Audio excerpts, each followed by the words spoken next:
The 3 East London schoolgirls who've headed to Syria have come to symbolise the way young minds can be influenced. Like others, their families were unaware they were heading down a radical path. And the police didn't realise either. They'd spoken to the girls shortly before they disappeared. Syria has become a magnet for hundreds of young people from Muslim communities in the UK. Some have gone out on humanitarian missions. Others have travelled to fight with groups like Islamic State. The government's anti-radicalisation strategy, known as PREVENT, is failing to deter people from extremism because it's become a toxic brand. That's according to a former senior Scotland Yard officer who is a Muslim. We have to remember that this is grooming, internet grooming, where children, young children, 15-year-old girls, young men are being groomed by ISIS, so-called ISIS individuals, and they're being groomed via the internet. So the families are unaware of just how complex those issues are.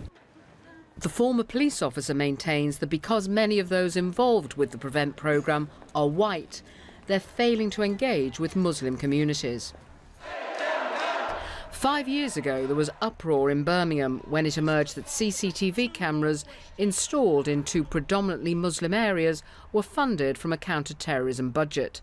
The cameras were removed, but around the country there's always been a suspicion in Muslim communities that the government uses the PREVENT programme to spy on them. However, one senior police officer says many community leaders now acknowledge that when it comes to combating extremism, they need to do more. They haven't given a strong enough message against extremism, that they have allowed extremist voices to fill some of the spaces, and that the prime responsibility of encouraging their own young people to be useful members of society and not to think of travelling to conflict zones lies with them. The government spends £40 million a year on PREVENT.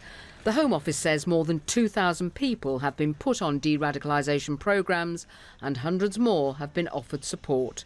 June Kelly, BBC News.